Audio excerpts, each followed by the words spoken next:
I shouldn't be doing that. Welcome, everyone. This is On Just Restart. There's not a name for it. This is a podcast. The podcast we do almost every Monday night at 9 p.m. Eastern Time. But today we're doing it on a Tuesday because New Year's Eve was yesterday. Today's the first day of the year. I'm joined by Brandon from What About Nintendo. How you doing, buddy? Doing great. Ready to start the year off right with another podcast. We are going to hit the ground running, and it's going to be great. Both Brandon and I are going to get over 10,000 subscribers in this year. Mm-hmm. You can quote me on that. Yes. Quote me on that this time next year. Exactly. Actually, maybe we should go back to last year's podcast and see what we were saying then. Right. Maybe we should do that. But we were probably like 1 million subscribers. We're here like, oh. I don't think I was that overzealous. Nah. But I think hitting 10,000 subs isn't impossible, because the acceleration of growth, how it works on YouTube. But it's also not going to be easy. It's going to be very hard. We could also just as easily have 23 subs. I don't know. Just going backwards. But yeah, ultimately all we're going to be doing is creating as much awesome Nintendo content as we can, because that's what we love to do. So tonight, we are going to be talking about a few different things. One, there are some rumors about a Witcher 3 port coming to the Nintendo Switch. We'll be discussing that. And then we'll be going over the confirmation that we will be getting actual Mii DLC costumes in Smash Ultimate. They will be costing 75 cents each. Then we'll be talking about the beginning of the Generation 8 Pokemon hype cycle. Surely, soon enough, at some point in the next couple months, we will get the, I guess, at least reveal of the naming or such of Pokemon Gen 8 that's going to come out this year. So we're going to start talking about that. There are some hints that are already out there. Then we're going to be talking about more hints from Nintendo that suggest that Nintendo Direct is looming, maybe two. And then we're going to be comparing the year 2017, the first year of the Nintendo Switch, versus this year that just finished, 2018. And yes, I think almost everyone's going to agree that 2017 is the better year, but that doesn't mean we can't talk about them, compare them, and talk about what we liked from both and what we disliked from both. So that's what we're going to do. And then maybe talk about 2019 for a little bit at the end. How's that sound to you, Brandanionia, man? Son? Person? Wow, that's my new name. I'm going to go by that for now. Brandanonia, legally change my name. Person, man. Yeah. Sounds good, dude. Cool. Let's see how everyone is doing in the chat. We got people in the chat yet. Let's see. We got a... Well, I saw you earlier, 77-3R, how you doing? I'll just say what he said earlier. 2017 wasn't real, and it's not fair to compare against it, but if everything works out, it looks like 2019 might be a contender. I think it could be a contender. It kind of depends, how some things pan out. I mean, there's a lot of ifs here, but at least in terms of the amount of big first-party, second-party published Nintendo games, this year is going to have the numbers compared to 2018, so we'll see how that turns out. Hello there, Super Chris. How you doing, bro? Sinus Joe, how you doing? Happy New Year. It is a brand new year. Yeah. Yep. Well, yeah, exactly. That's how that is. Brandon the Stallion, how you doing? I'm doing good, by the way, guys. In case you want to know, I'm not dying. Great. And hello there to you, Isaiah Negus. Hi. So, let's just get started. Real soon, probably. So actually, I see cold outsider right now. Cold outside right now, though. He's saying, I think it will take years for someone to make another game on par with Breath of the Wild for the Switch. You mean? Okay. Yeah. Well, you can make the argument Super Mario Odyssey was on par with Breath of the Wild. Yeah. Different kind of game. But definitely both of those games are very highly rated. I think technically Super Mario Odyssey is higher on Metacritic, even though Breath of the Wild is also very high. So, they're both pretty good. And then God of War and Red Dead Redemption were also really good, and they came out this year. They didn't come out on Switch, but they're also really good. But I still feel like Breath of the Wild, out of those four games that were just mentioned, has changed the industry more so than those other games. So if you want to just talk about scores, there are other games that have come out that are comparable, even though their scores are very good. They're some of the best games that have come out in the last decade. I feel that Breath of the Wild has changed how we perceive open world games for the future. So, yeah, I'm basically in agreement with you. was like adding those additional notes. But do you have anything to add to that, Brandon, before we get started? I mean, as far as scores go, I mean, hopefully we could see Metroid Prime 4 maybe come out this year and have a score, comparable to that of Breath of the Wild. But as far as changing the industry, those games come once in a decade these days, so... Yeah, they're rare. They're rare, absolutely. But, Metroid Prime 4 is probably not going to change the industry, but it might change the Metroid franchise. So right. If that comes out this year, that'll be great. We'll see how that happens. But let's talk about another open world RPG that was very highly rated when it came out a few years ago, and that was Witcher 3. That game is now rumored to be coming to the Nintendo Switch. I don't know if it for sure is going to come. It might come. I could see it kind of happening. It came out, I believe, in 2015. Where do you stand on this, Brandon? Do you think that this is something that could be happening? And if so, how is it going to pan out? It's interesting because if you've noticed, the third parties we've been getting typically for the Switch, for the most part, have been more level-based kind of games like Doom and Wolfenstein. And, I know Dragon Quest XI is supposedly coming out this year, and that's a big open-world game. But it's also kind of got a more cartoony, cel-shaded style. So we haven't seen like a photorealistic sort of open world game hit the Switch yet. So I'm very interested to see if this could run. Well, obviously any game could run the Switch. It's just, how much they want to sacrifice. I mean, if you look at Ark Survival Evolved, you know how much some companies are willing to sacrifice to get their games onto the Nintendo Switch. I'm just wondering, like, is this going to shape up to be a good port if it does come out? That's a good question. I don't know, because I need to go back and play Doom, because I feel like Doom might have been the most optimized game for the Switch at this point. But like when I played Wolfenstein 2, and I also should go back and play that because I know I've gotten some updates as of late. But when I played it, it kind of felt a little blurry. Like it was good, it looked good, but it didn't look incredible. And I feel like these games are meant to look incredible.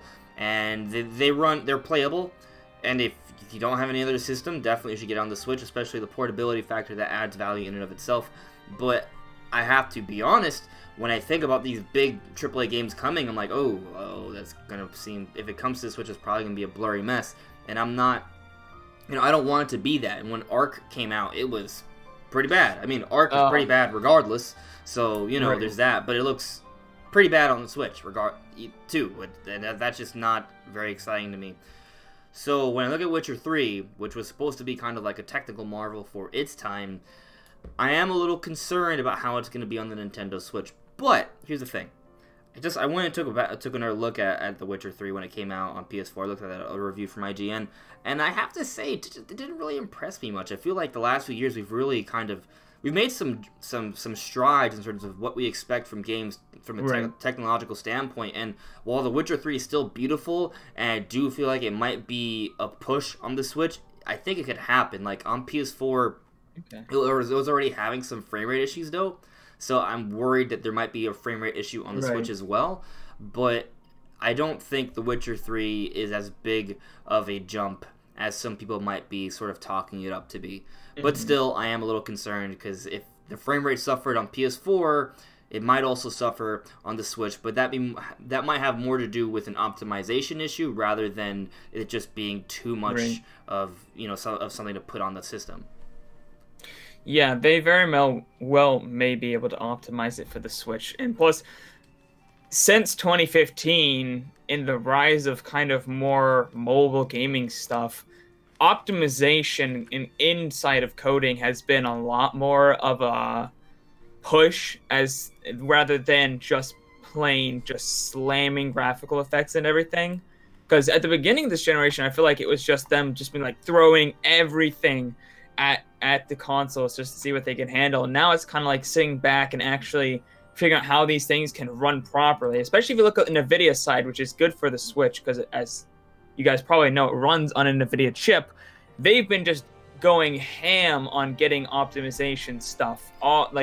so much, way more of their features have been for optimization that has been for actual new effects. And Unreal Engine has been doing the same thing since Fortnite came out because they want to get that running well on cell phones and on the Switch and stuff. So I don't think The Witcher runs on Unreal Engine. I think it runs on their own engine, but they can definitely pull some effects and things and make their own versions of these optimizations that have been coming out on other engines and stuff in their own engine for a port on the Switch. So yeah, as you said, I haven't seen the game since 2015, but I remember it really blowing me away then. But as you said, like ever since they kind of killed off the Xbox 360 and PS3, graphics have just been climbing so much faster.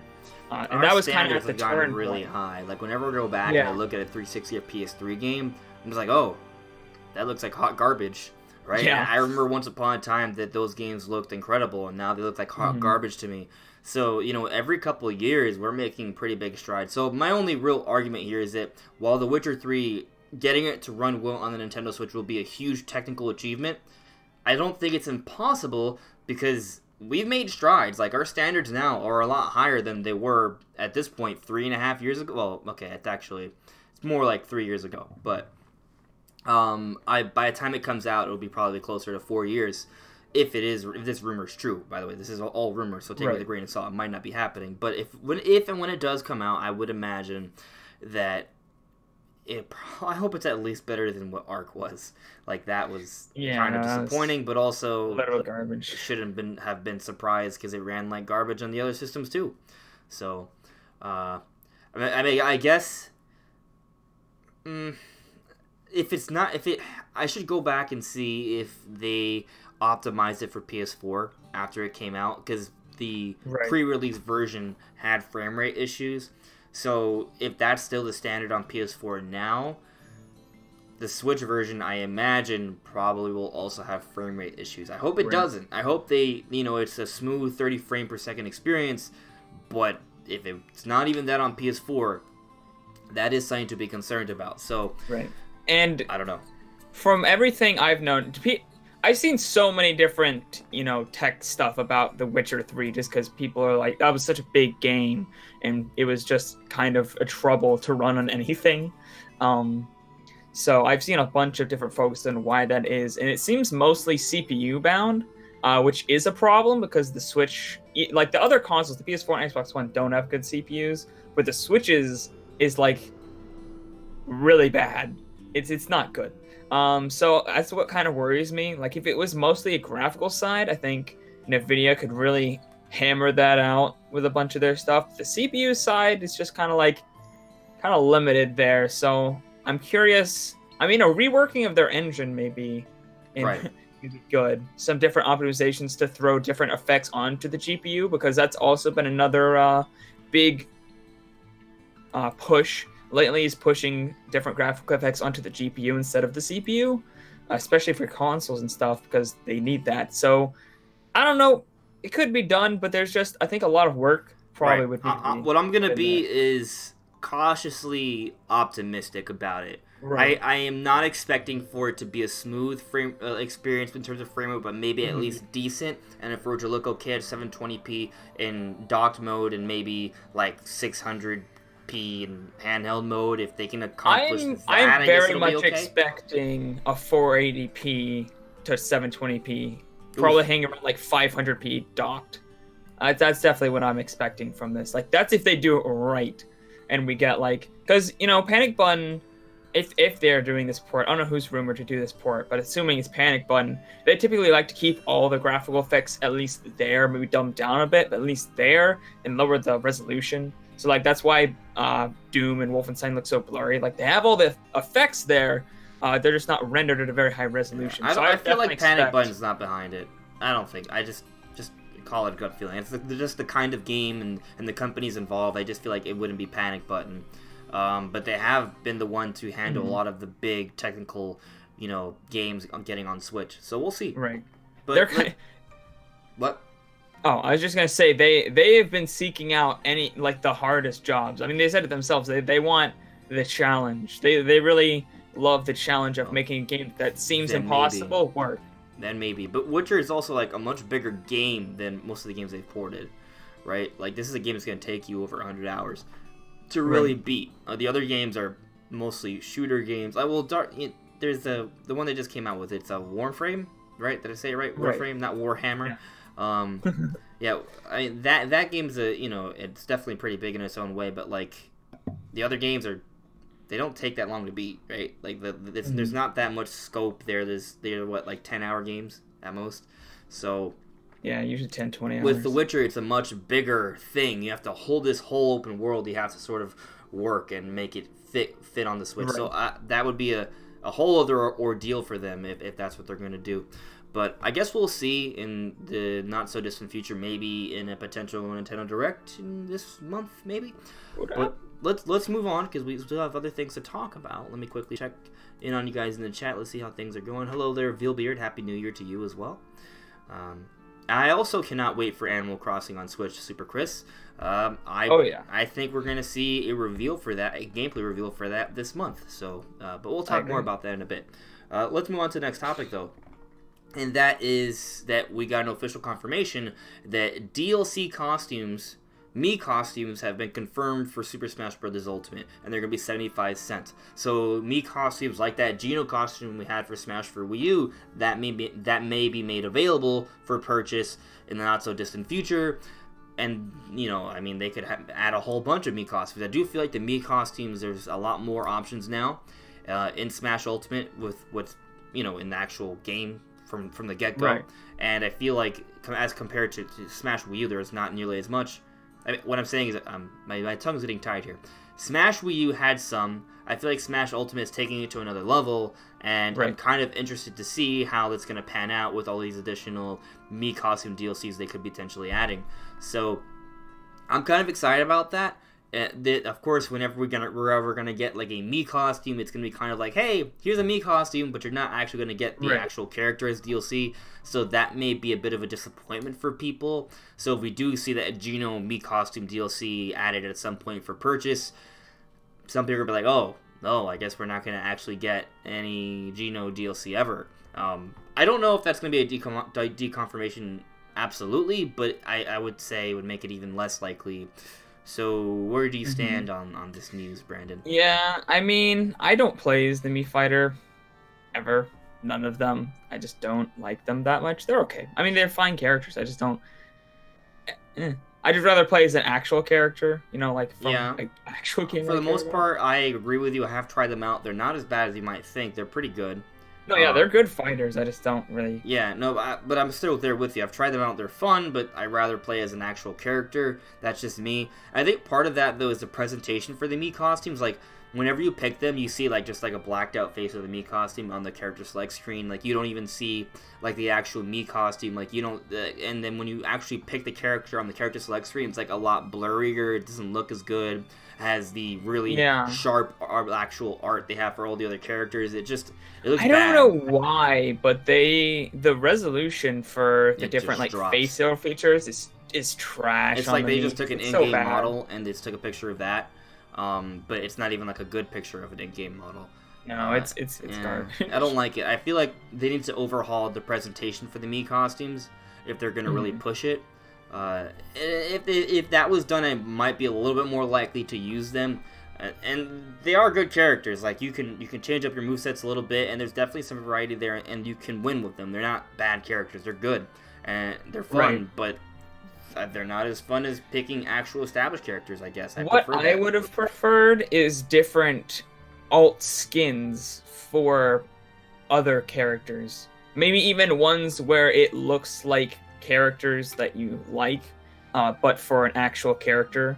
Like, there's one Phantom... Is it Phantom Ganon? Yeah, I think so. The Ocarina of Time Phantom Ganon over Ganondorf as an alt skin would be amazing. I would buy cool. That. That's the kind of stuff. Or one of the Fire Emblem characters, maybe you have a skin that makes him look like another Fire Emblem character. Another Fire Emblem character, or I'm blanking on his name right now. The Golden Sun character. There's Isaac, and then there's... Isaac. Okay, yeah. Could make him look like Isaac or something. Like that, I would have liked that more. The problem with that is that you could use a costume, but the moveset wouldn't really reflect the character at all. Like, I know they have swords, but like if you've played Golden Sun, like there's so much more to them that I just think that they should just stay away from I that. guess, but I mean, it's like Mii costumes. They don't play like them either. They just Not play really, the but you can fighters. try to make it kind of like it. I see what you're saying, though. I mean, it's better to have a costume than Maybe nothing. stick in their side the series then. Yeah, I think you should keep it inside the series. But like for example, Daisy honestly probably could have just been a costume, like she always has been. I haven't looked up the differences, but from what I've heard, there isn't too many differences between Peach and Daisy. Like they could have just been one character slot, like as a costume, not even an Echo. Like for example, Bayonetta, she has her long hair form, and in that form, it's not just her hair that looks different in her costume, but even her attacks, like it has like a red aura instead of a blue one. So like that's something that's kind of cool for some costumes. So if it's more stuff like that for other like alternate costumes, that would be really interesting. Yeah. So I don't know. There's definitely options. Like there's definitely there's the Bowser wedding outfit could totally be a thing. Right. Like that's definitely a thing. I mean, for Metroid Prime 4, whenever that comes out, they could add more suits to Samus, like as different costumes. Yeah. Like and Mario could get a bunch of different costumes from Mario Odyssey because he has the wedding, but they could have a bunch more. I guess maybe one of the issues is that for some characters it's really obvious how they could add more like alt skins and stuff, but for other characters there isn't as much to pull from, so they might want to have some parity there, and they don't want to go like for example, you could add like 20 more skins to Mario, but you probably couldn't add as many for Lucas, so maybe that is partially an issue, but hey, I'll buy them. So yeah, I probably won't get these Mii Fighter things, maybe like one of them if it's some character I really like. It depends who but it is. I'm gonna probably skip out on most of them, but if it was like alternate costumes for characters like non-Mii Fighters, I'd buy them. Yeah, and I imagine there may be a whole like Mii costume pack that you could buy for like $5 or something. I don't know, but we'll see how that pans out. But yeah, we'll see. I hope that like they do more to improve how Mii costumes are used, because like I said, the presentation is kind of poor when you're actually in the character select screen and the versus screen. But we'll see. Only time will really tell, right? So let's see what you guys are saying in the chat, and let's move on. Oh, I love what you said right there, Joe. He's saying we gotta get Smash 64 skins. Absolutely. Oh yeah. Yeah. Low quality versions of every character. Amazing. Absolutely, yeah. 773R was saying Ultimate is better than 4, right? Yeah. I think most people way better. like Ultimate more than Smash 4. So yes. Unless you really love Home Run Contest or something. But I don't even. It's not even my favorite home run contest. But whatever. Nope. Cold Outside right now, though, said, I wish Wii Sports was on Switch. Actually, they should do something like that, getting a Wii Sports on there. That'd be really cool. They could call it Switch Sports. They need to give us Switch Sports Resort. Yeah, also Nintendo Land 2. Yes. Yeah. That was like the best game on the Wii U. Yeah, I really would like to see those on Switch. That would be really cool. But let's move on. So, Generation 8 Pokemon. It's happening. And it's happening this year. That is confirmed information. We know it's coming out probably in November, as most Pokemon games come out, at least in the last 5 years or so. So, what that means is that we're going to be hearing about Generation 8 Pokemon throughout the year. There's going to be tons of rumors. It's the whole hype cycle. It's beginning anew. Except, here's the thing. This is going to be a new generation. And normally when it comes to new generations, we get actual confirmation and a semi-reveal of the game earlier on in the year. Like with Sun and Moon, we got concept art really early on. I think as far as early as like January. Like Masuda came into in a direct and was like, hey, look at this concept art. We're working on this game. It's going to come out this year, so stay tuned. Like we're probably going to get something like that really, really soon. So don't be surprised if we see maybe an additional Pokemon Direct in a month or so, and it's basically we get like a soft reveal for Generation 8. And I don't think that's going to mean like a gameplay trailer. I wish we got a gameplay trailer this early on, but we're probably going to have to wait closer to E3 to see that. But definitely we're going to be getting like actual news and information for Generation 8 throughout the year from Game Freak and Pokemon Company. Right. I believe did they confirm the name at the same time they give the concept art? I don't remember. I I think don't they remember. might have. I think no. I want to say no. They said, but they told us that it was Okay. based off Hawaii. They told us like some of the inspiration of the game and what they were sort of working on in terms of like the design and the aesthetic, but they didn't give us the title. I think the title didn't come until we got an actual gameplay trailer. Okay. Yeah, so we probably won't get an actual title until we get a gameplay trailer. But there are two things that have come out recently, officially, that are kind of maybe giving us some hint as to what to expect. So for one, Game Freak said, "Hey, we're trying to surprise players this year." That's it. That's all they said. That's not much to go on, but right. they're trying to surprise players. That may suggest that they are trying to go more for a bigger jump this time around. Means we're getting a 4K Pokemon MMO. That's exactly what it means. That is not what it means. Photorealistic. Here Yes, we go. exactly. Those Pokemon models you saw in the Pokemon Detective Pikachu movie, that's how all the Pokemon are going to look in the game. Yep. So be prepared for that. We're joking, guys, in case you couldn't tell. But yeah, you know, they're beginning to hype it up. It's just more evidence of them starting to talk about it. You know, it's not a big secret. We know it's coming out. So they're going to be hyping it up throughout the year. But there's one more little interesting tidbit. So there was a sneak peek trailer for the next Pokemon movie that's coming out this summer, and I think it's called like Mewtwo Strikes Back Evolution. So I think it's like the third Mewtwo movie. Like Mewtwo's been in a few other movies, but like it's just a movie that's set just on Mewtwo, and it has evolution in the title. And normally Pokemon movies that are kind of used as bridge titles between generations. So if Generation 8 is starting this year, this Pokemon movie is probably going to have a couple Pokemon from Generation 8 in the movie. They may even show some sort of weird mechanic that's hinting at a weird mechanic in the next Pokemon game. So like there was I think it was with Genesect or Genesect, however you choose to pronounce it. There was a Genesect movie, and it also had Mewtwo in it, and Mewtwo would evolve into Mewtwo Y in the movie. That's Mega Evolution. That's a mechanic that was introduced in Generation 6, and the Genesect movie is meant to be kind of like a bridge movie between Generation 5 and Generation 6. So we might see something similar in this coming movie. So maybe that term evolution for this Mewtwo movie could have something to do with evolving past your current form. Maybe it could be some sort of expansion upon Mega Evolution.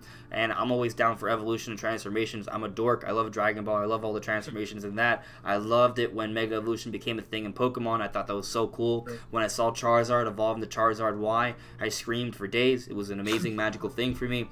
So literally just a constant scream that lasted days. Yeah, with my eyes open in bed. I was very excited about it. So if they're going to do something in terms of evolution, whatever that may be, I'm definitely going to be paying attention. So that it's a very subtle hint. It might not be anything, but I think it means something. I don't know what exactly, but I think it means something, and that's kind of really cool to think about. Do you have any ideas on that, Brandon? Or guys in the chat, if you have any sort of ideas or theories, let me know, and we'll talk about it.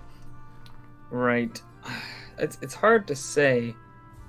I mean, as not knowing as much, obviously, as you the Pokemon series here, it's kind of interesting. Yeah, I mean, to be honest, I don't really have any ideas. I'm not really sure what it could be.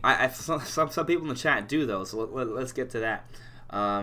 So Vilbeard is saying, apparently Game Freak is having struggles developing for the Switch. I haven't heard about that. If you have any sources, let me know. Oh, I see a Monolith 64 is there. Hello there, feller. Good friend, good Sean. You beat me yesterday in Smash, and I'm not going to forget that. I want a rematch. He was destroying everyone in Smash. Oh, yeah, he 3-0'd me. 3 different matches. It was bad. It's really bad. Damn. But he's good. So cold outside right now, though, said plus and minus hype. So let me bring that up for those who don't know about it. So there was a rumor that came up a few years ago, I think 2014, which is a long time ago, and it was talking about Pokemon plus and minus. Now the reason why people are talking about this rumor now is because in that rumor it said several things that we had no clue about, but now are like, oh, okay. Like it talked about Game Freak working on a new system that they got development kits for back in 2014, and that this system would have a portable unit and docked unit, and now we know about the Nintendo Switch, which is portable, and there's also a docking station. It talked about having gameplay that was different from, on the television versus in portable mode. And they also talk about plus and minus being a big focus, and now we have the Joy-Cons, which are both plus and minus. So it seems like either A, was a lucky guess, or maybe that rumor actually was based off something real and tangible. So it'd be interesting to see if that rumor is real. It might be, maybe, take it with a grain of salt, but this rumor also talked about this Pokemon game having a lot of online features, a lot of MMO-like elements, and that would just be, you know, that would just kind of shock the world if that were actually the case. So, you know, take it with a grain of salt because it's a lot, and, you know, it's a rumor from years ago, so I don't know how, I mean, rumors from today are definitely, they're, you know, only one in every many is real, right? And then, so one from years ago, I don't know, 2014 seems really early on, but if it's real, that means that this game's been in development for years, and this is a really, really big deal, and it's going to surprise a lot of Pokemon fans, as Game Freak said about a week or so ago. So, I don't know, but maybe Pokemon Plus and Minus is a real thing, and we're going to see it this year. Right. Actually, there's one more little thing. I made a video about it. There was an image that Pokemon Company posted that had Plusle and Minun in the background, and this was kind of like a Happy Holidays picture. And you might just think of that as nothing, but last year we were seeing a lot of pictures of Eevee, and then a few months later we got the reveal for Pokemon Let's Go Pikachu and Eevee. Game Freak and Pokemon Company, they tease these things, so they could be teasing Plus and Minus, so that's just another little thing to sort of add fire to that rumor. I don't know, it might be real. That'd be crazy. It would be really crazy, but I'm definitely going to try to keep my expectations in check. You know, coincidences happen all the time, so let's just... you know, take it with a grain of salt, but it's interesting at least. Let's see. Brandon the Stallion said, "Hey, Andres, do you think we'll get Diamond and Pearl remakes in 2020?" Maybe. I'm not gonna. I don't know. I wish I could tell you, like, yeah, for sure, man. I'm really confident about this, but I'm not. No. So I'm just being honest with you. But that doesn't mean I don't think it'll never happen. The problem is that now we also have Pokemon Let's Go, so they might decide to do Pokemon Let's Go for Generation 2 instead, and that might come out in 2020. That's a possibility. So I can't really tell you that, yeah, 2020, I'm really feeling it, but it wouldn't shock me if we see... there's a chance, but don't count on it either, I guess. So, from what I know, I mean, I could be wrong. I have no idea. Let's see, oh, Cold Outside right now, they said they showed off old magazine of the first Pokemon movie. You're suggesting it could be a reboot for the first Pokemon movie, right? You said that earlier. That'd be interesting if this new Mewtwo movie is kind of like a reboot of the first movie. I really enjoyed the first movie. It was a very good movie, at least from what I remember I saw as a kid. Makes sense as a follow-up to Let's Go Eevee and Pikachu, since they were a reboot of the first game. Then you get a reboot of the first movie. Kind of like, you know, taking advantage of the nostalgia hype. Maybe, yeah. Going back to Kanto, that they do that a lot. Wouldn't shock me if they did it again. That makes sense. Cold Outside right now is saying, I would just want an open world game with a third-person camera so I can see everything going around me. Actually, when I was playing Pokemon Let's Go, especially when I play in portable mode because I have access to both analog sticks, I always felt like, oh, I need to turn my camera. I can't turn my camera. Why not? I really want to. So hopefully they finally add an actual normal third-person camera that you can move around in with 360 degrees of range. Hopefully that happens. That's kind of like one of the big things I'm sort of hoping / predicting is going to be a thing in the next Pokemon game. So hopefully we can at least make that kind of jump. I would appreciate that a lot. Yeah. Especially since they are coming out with a full 3D RPG next year as well, Town. So it'd be a little weird if Town was more advanced in that way than Pokemon. Right, I expect, yeah, Town is cool, but Town is probably is not the big game focus this year, right? So if Town ends up looking better than the Pokemon game on Switch, I'll be surprised. So I'm just checking out this link that Vilbeard sent me. He said, Pokemon CEO, developing for Nintendo Switch was tougher than we thought. One of the things we discussed. Ishihara said, making a mainline game on this Nintendo Switch is more difficult than what we expected. Developers at Game Freak wonder whether they could really put Pokemon on the Switch, and if so, whether they could make it interesting for all three playstyles, TV mode, handheld, tabletop mode. Ishihara jokes some on the team could have believed it was 5 times harder to make a Pokemon game on Switch and as compared to making a Pokemon game on a handheld, such as Nintendo 3DS. So I guess it's not so much that the developing for the Switch is hard, it's more that with the Switch, you have so much more options, and it's much more powerful that they could do so much more, so they don't really know what to focus on. So, and like they mentioned, you have TV mode, handheld mode, and tabletop mode, so they kind of want to develop for all those different modes and keep all of that in mind. So it does make development more complicated, more sophisticated. It is a bigger jump. So because it's better hardware, there are much greater expectations, so this game has to deliver on a much greater level. So in that way, developing for the Switch is a lot harder, right? If you just kind of think about it, like now that we're in this HD era, like, I mean, we've been in the HD era for years now, but a lot of companies have gone down under because making games to sort of match the expectation for these consoles is a lot more expensive, and a lot of companies have gone bankrupt because of it. So it is challenging. I don't disagree with that, but I just want to clarify that it's not because the Switch is hard to develop for in terms of making games. It's more just about the options and the expectations that they have to meet. Right.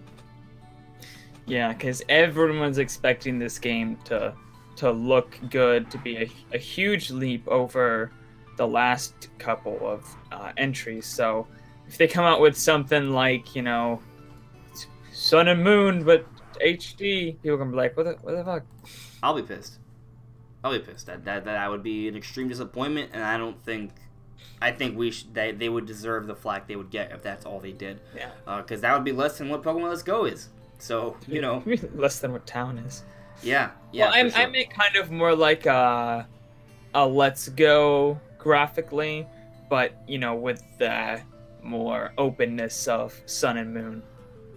Their map. Less grid-like structure, but still more of the Let's Go. Like graphically, I'd be disappointed. Absolutely. So I'm right there with you. I think all of us are in agreement. So there's a higher expectation, and Pokemon Let's Go, I feel is kind of like that bridge title for Game Freak. Like they use that game to sort of get a better handle on the system and sort of kind of build up to the next game. And I mean they've done that for even the handheld systems. You always see that the first game on the system looks better than previous systems, but it's that next game that's the real big jump, right? So this could be it. But I should also note that while I do expect this game to be a bigger jump than Pokemon Let's Go, they might not put out all the stops here. They might wait till the next generation, 3 years from now, to take it to an even higher level. So don't be shocked about that, because that's also something that Game Freak loves to do. But still, I expect it to be a bigger deal, a much bigger deal than Pokemon Let's Go in terms of scope and graphical, you know, little tricks and stuff and camera and all that. So, right. Well, hopefully, right? Fingers crossed. I see you guys sort of talking about Mewtwo. Apparently, I agree actually. So basically, some of the guys in the chat are talking about how Mewtwo in the Genesect movie had a female voice, and that just did not match really well to what sort of people expected from Mewtwo. Actually, in the first Pokemon movie, Mewtwo had clearly a male voice. Like, they were two different voices. And I always just sort of interpreted it as two different Mewtwo's. But if you look at Mewtwo's creation story, you would think there's only one of them. So it's kind of like a little... I don't know if it's... I have to double check, but it might be kind of them change the story a little bit. I'm not sure... if that's the case. I would have preferred the male voice mainly because that was what they had originally. So I don't know what they're going to do now. But at least based on the promo, it seemed more masculine actually. So they might be going back to that design. So we'll see. I feel like Mewtwo makes more sense as a male with his just absolute like destructive nature. Yeah, but you know, they went with that for the Genesect movie. No, to tell you. Just what they did. So Shunto Furukawa is saying, yeah, I want the new Pokemon to feel like a console game and not a DS game on the big screen. I agree. Definitely that's what I want. So we'll see how things turn out. Fingers crossed. It does look like that this is something that Game Freak is being pushed with. They have to work really hard on this. They're worried about it. They understand that they have higher expectations for the Switch. So hopefully they meet those expectations. You ready to move on to the next topic, Brandon? Yeah, sure. Cool. So, well, actually, let me read this one comment from Brandon Stallion. So he said, hey Andres, I feel like Generation 8 will have full-on character customization. I feel like you'll be able to select your hairstyle at the start, and you can have many more clothing options. Well, they've been doing that. The last game they had it, the game before that they had it, for basically all of Generation 7. Even in Let's Go, you have some customization, but of course that was a remake, so they had to kind of add that after the fact, so they couldn't have as much. I would not be surprised if they really take it to another level in Generation 8. So, yeah, I agree. Mm-hmm.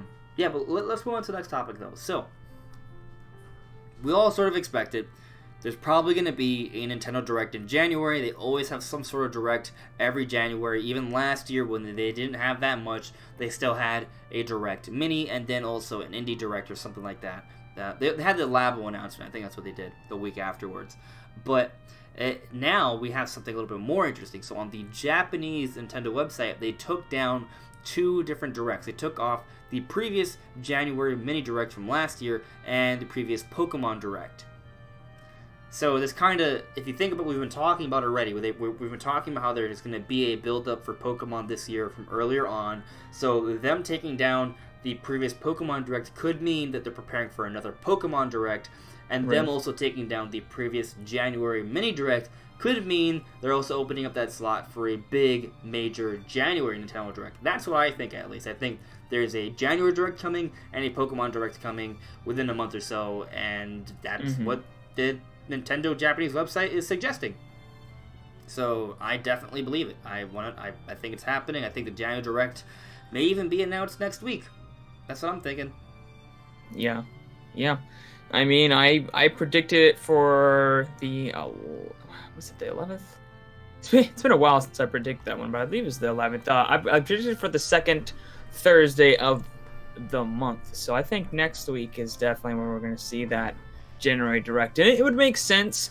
When I first heard it, that they were took 2 off before I heard there was a Pokemon one, I was like, oh, maybe an Animal Crossing one. But I was like, maybe that's too soon because they might want to wait a little bit to have that another Direct in between that. But I do think there will be an Animal Crossing Direct before E3 probably because it doesn't showcase very well. But a Pokemon Direct does make sense. As you said, Generation 7, they had one. They showed off different things for artwork and things. And I think they had some other Pokemon game coming out as well that they showed off. I don't remember what it was. That's the thing, though.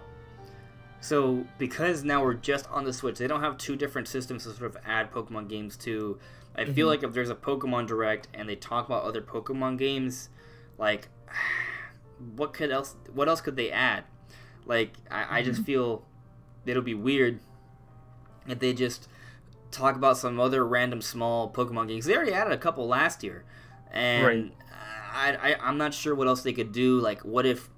I mean, it'd be interesting if like they had 2 different Pokemon games to announce for Switch. Maybe one could be like a Pokemon Snap HD remake or something. That would be crazy, right? Like that'd be cool to see if that was going to come out like in the first half of this year.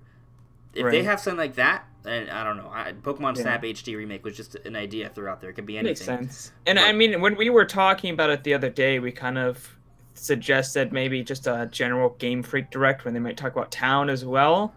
Town's interesting because they're not advertising it, or the reveal wasn't the same as typically Pokemon reveals are. I think they revealed that during an E3.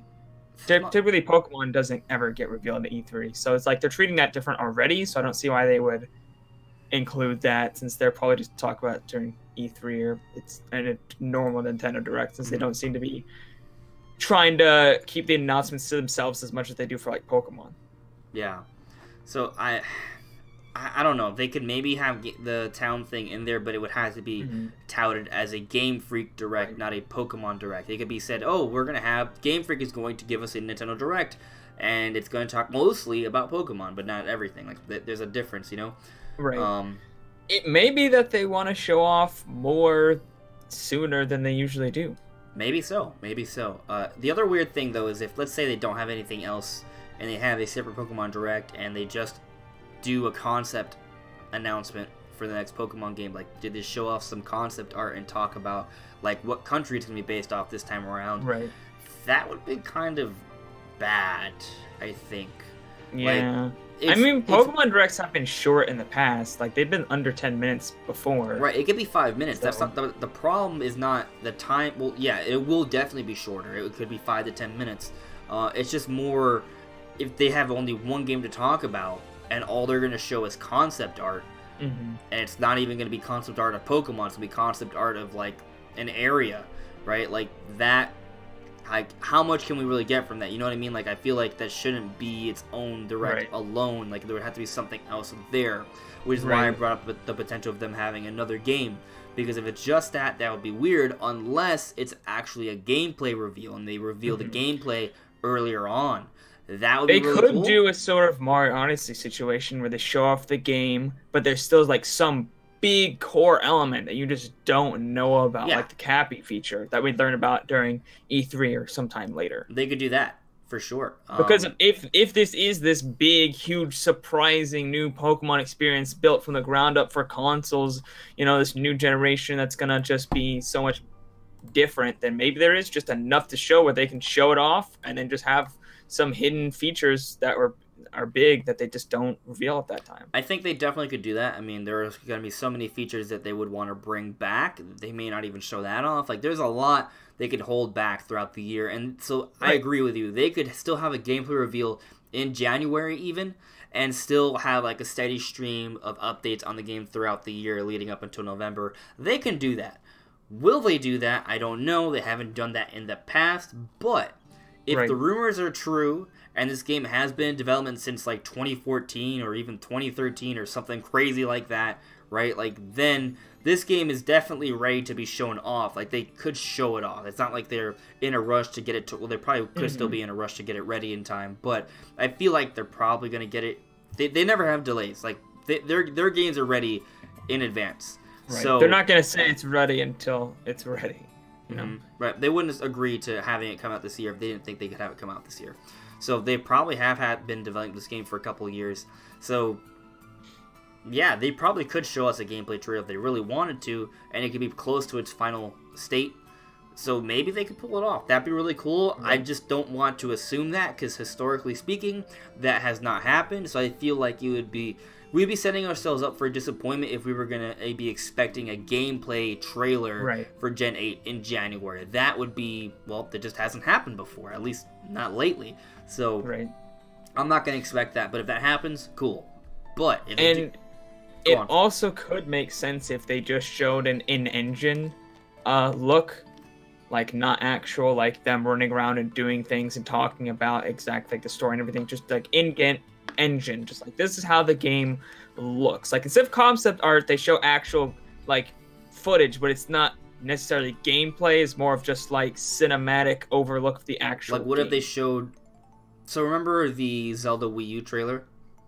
I mean, I'm pretty sure you had that in mind when you brought it up, but... Actually, I had Halo Infinite in mind. Okay. Well, I had the Zelda Wii U trailer in mind. So what if they did something like that, where they show off the game world? Like, not the whole game world, but just like, you know, a part of it, right? Like, you see it's an open world or something. Right. And they just show, like, a battle in real time. Like, they show, like, Charizard versus Dragonite, and you can just see how much better the game looks. That would be enough. Like, it's just kind of like a tech demo of Charizard versus Dragonite. Like, that would be... I would just stare at that for days. I would count every scale. Like, actually, that would be a video in and of itself, just talking about there being scales, because that means that they would have more advanced textures in the game aside from just cell shading. Like, that would be, you know, a whole other thing. But they could do that. It could just be kind of more like a tech demo, just show off how the game will look, rather than show off the exact game itself. I'd be down with that. That'd be great. Yeah. That'd be satisfying. I'd love it. I'd cry. I'd scream for days. So, yeah, that could work, actually. Let me see what you guys are saying in the chat. Let me see. So, Cole outside right now, though, is saying, I hope they don't hold us over for the trailer like they did with Let's Go. That disappointed people. I don't know. Maybe. Joe's saying, I've seen many sources saying it will be on the 10th. That's interesting, because that makes sense. I mean, I just said earlier, I think they'll probably reveal it next week, and if they did reveal it next week, normally they make these announcements. There's always exceptions, right? But normally, the most common scenario is that they announce a direct on a Tuesday. The 10th is when I... Oh, go on. I'll finish. No, I was just going to say that normally, Like there are exceptions, but most of the time they've made their direct announcements on a Tuesday and they come out on the Thursday. That's usually how it pans out. What were you gonna say, Brandon? Oh, I was gonna say I checked my calendar and I was wrong about the 11th being a Thursday. It is the 10th, as he is saying. Right. So, I've been predicting for a bit. Yeah, that rumor or those reports fit the historical pattern for the way Nintendo handles their directs. So sure, but I at the same time I'll say, because it fits the historical pattern, it could just be a lucky guess, right? It might not even be a real rumor, even if it's right and we do get a direct next Thursday. I think that's just an educated guess based off the way Nintendo handles themselves. So you know, like, because I came out of a video like 2 weeks ago saying it's gonna be on the 10th. Right, that's what I felt as well. I didn't look at the calendar, but I figured that we would get an announcement next week on Thursday, which is the 10th. Like, so you know,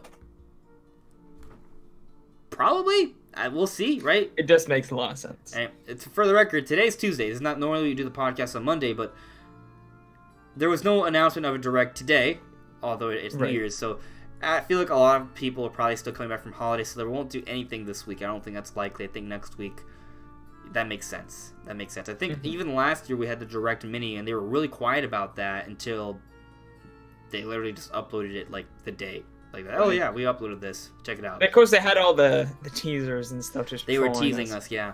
But when did that come out? Was that the second week of January as well?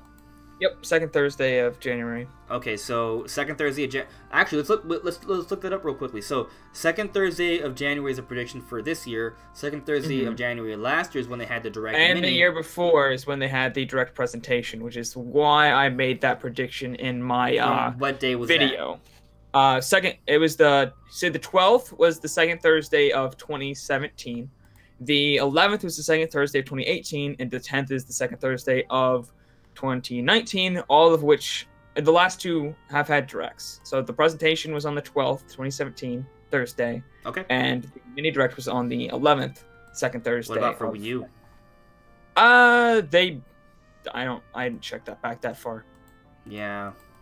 I'm going back by months on my calendar. Yeah. So I kind of, for the Wii U, I feel like they've kind of just changed up everything since then, so I wasn't sure if that would. So you said 2017 was the 12th? Yeah, that was the Switch presentation. What did you say 2016 was? 11th. I'm fact checking. It just falls back a day, typically. Yeah. When I saw that, I was just like, second Thursday of January 2016 was. 2016 is too far. Yeah, I went too far. That's too far back. That should be, what, the 13th? Unless it was the leap year. I went way too far. Yeah, the 12th is 2017. And then 2018 is the 11th, right? Yeah, this is the 10th. It keeps counting down a day until leap year, I think. Okay. Yeah. But, yeah, I think it's happening next week. I think it's a safe bet. So, there are some rumors to look into, but there's always so many rumors around this time of year regardless. Like last year, we got a rumor saying that we would get Fire Emblem, Yoshi, and Metroid in the January Direct. None of those games even came out. Like Yoshi got delayed, Fire Emblem was expected, and nope, those games... It got delayed. I do expect Yoshi Metroid and Fire Emblem for this Direct, right? Oh, yeah. So, a year later, I don't expect Metroid for this Direct, unfortunately. I just think... Maybe if there's a Metroid Prime Trilogy HD, they'll show that off. Maybe. We'll see. Yeah. I want Metroid more than anyone else, so I'm not hating on Metroid here. Right. And I do think they might tease Metroid in the second major direct of the year, like they teased Smash in the second major direct. Yeah, they could maybe Not do the that. First one. Right. They're gonna be too busy talking about games coming out in the spring and release dates and all stuff anyways. I think they're gonna start hyping up Animal Crossing actually. Because I think that game's coming out around or before E3. So I think that's like their big summer release. So I think they're going to start hyping up Animal Crossing. So for you Animal Crossing fans, get hyped. Whoop whoop. Yeah.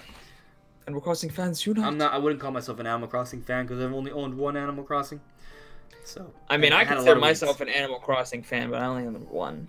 But a newish one. But I did play that one for like well over 100 hours, so. I do plan on getting this Switch version though, so hopefully it's really good. So I actually get it. But you better get it. Yeah. I'm gonna try and see what all the hype is about for this game because I just wasn't a part of it for the 3DS when apparently there were already a lot of Animal Crossing fans, but on the 3DS it made a really big jump and there's a huge fan base for it now, which I did not see coming. Let's see what you guys are saying in the chat though. Let's see. I do remember when they showed off Breath of the Wild and Jimmy Fallon. That was interesting, Cold Outside. Yeah. Now that made you buy the Switch? Wow. So really? that just goes to show you how well that marketing works. Mm-hmm. We need some Mario Odyssey DLC, definitely. So hopefully they show that off finally. But well, I don't know.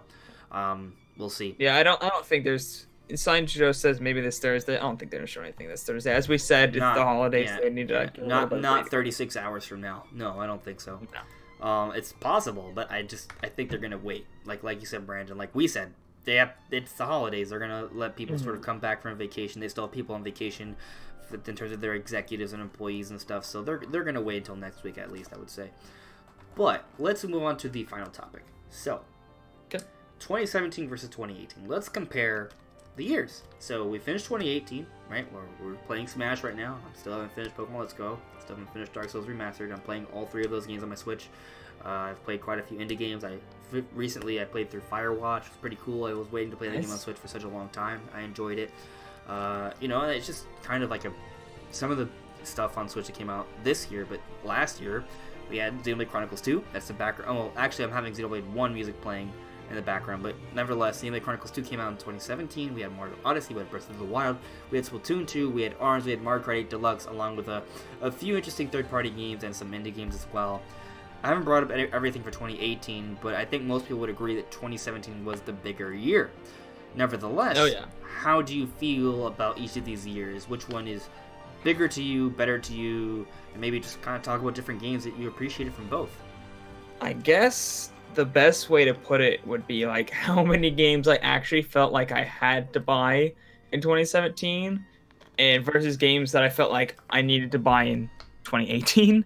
2017 definitely had more because in 2017 I bought Snipper Clips, Breath of the Wild, Mario Kart 8, ARMS, Splatoon 2, Xenoblade Chronicles 2, and Mario Odyssey. And yeah, I think that was it. Let me check. I might have bought like one more. Let me check my Switch. Come here, Switchy. Hi. Actually, I'll just check my actual Switch instead. So I think I bought 7 games in 2017. Like I was made the money to get those games, however I could. Now I've definitely deleted stuff. Yeah, I guess so. Right. Sorry. I've definitely deleted stuff, but let's see. Snipper Clips I bought. That was a 2017 game. Sonic Mania was a 2017. Sure? Are you sure? Pretty sure. How sure? Not that sure. I didn't buy it, so I can look it up. Let's see. Let's see here. I feel like it might have been actually. It might have been early 2018. I think it might be early 2018. No, it was August 15th, 2017. Okay, so all right. So I got Snipper Clips, Sonic Mania, Stardew Valley was a. I don't remember the smaller games when I got them. Stardew Valley was 2017. Really? Wow. Life's a Blur. Kamiko, Snake Pass. Those are all games I got on Switch last year. Rocket League. Year before last. It's 2019. Shovel Knight. Paladins. Paladins came out this year. Celeste came out this year. Yeah. Fast RMX came out last year. Nintendo Labo came out this year. Splatoon 2 came out last year. Xenoblade 2 came out last December. Firewatch came out this year. Mario Odyssey came out last year. Wolfenstein 2 came out this year. Warframe came out this year. Breath of the Wild came out last year. Pokemon Let's Go came out this year. Dark Souls Remastered came out this year. Fortnite came out this year. Smash Bros. Ultimate came out this year. Nintendo's online service came out this year. I mean, I've deleted a lot of games on my Switch, but those are the ones I still have. And for all this year and last year, all the this years are actually last year, and all the last years are actually year before last. It's still weird because 2019 technically, yeah. Yeah, I mean, I think you can't really compete when Mario Odyssey and Breath of the Wild are your 2 big games, and then you have Splatoon 2, Xenoblade 2, and UIP and ARMS. Mario Kart 8 Deluxe. Mario Kart 8 Deluxe, like that's really strong. Yeah. In terms of Nintendo's big first-party offerings, we have Smash, and that's huge. It's huge, right? But it's huge maybe in the same level as Mario Odyssey and Breath of the Wild. Sales-wise, it might surpass them, right? But if you want to just talk about strictly sales, you also have Mario Kart Deluxe. So there's that. Pokemon Let's Go is pretty big, right? But in terms, I'm just talking more of like as a fan, like in terms of bigness. Pokemon Let's Go is pretty big, but it's not as big as a full-on new generation of Pokemon. Not that big. It's definitely not as big as Smash Brothers, so it's definitely a few tiers down. And then we got Aces, which is a Mario sports game, which is okay. We got a Mario Party game, which is okay. We got several Wii U ports. Got we got several Donkey Wii U Kong, ports. We got Bayonetta 1 and 2. Warriors. Actually, I don't know, I completely forgot. I had gotten like a page out from Nintendo's website to kind of like gauge all of this. Oh, there you go. Yeah. So like just to kind of briefly go over. So in 2017, we got Breath of the Wild, right? We got Superman Barman R, Snipperclips, Shovel Knight Treasure Trove, 1-2 Switch, which is trash. The Binding of Isaac, Mario Kart 8 Deluxe, Minecraft, Ultra Street Fighter, ARMS, Splatoon 2, Mario Rabbids Kingdom Battle, Pokken Tournament Deluxe, FIFA, Fire Emblem Warriors, Super Mario Odyssey. We apparently still got Super Clips Plus that year. We got Skyrim. We got Doom. We got Xenoblade Chronicles 2.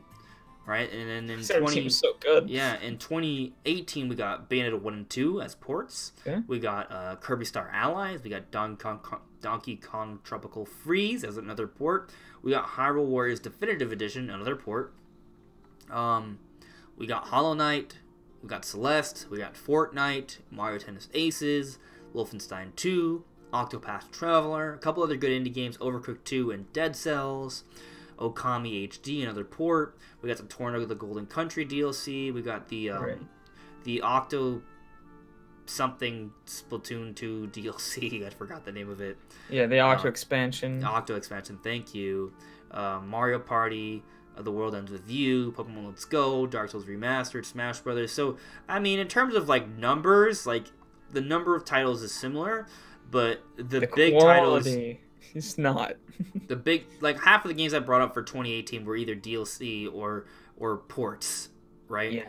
Or indie games. In terms of new... The indie games were strong this year. They were very strong. In terms of, like, huge indie games. But in really, terms... Like, yeah. I mean, one of them almost won Game of the Year. I say almost. It was in the running. There was no way it was going to win. But let's just, if we cut out all of that, and I'm not trying to say that none of that matters, because all of it does. All of it does, because people buy those games. They're games that not everyone's played. I never played Dark Souls. I'm playing it now, and I'm loving it. It's a fantastic game. I'm glad it came on the Nintendo Switch. It's a really good game. It's one of the best games of the year, even though it came out years ago. But just like new Nintendo stuff. For this year, we got Smash, Pokemon, Mario Party. That's 3.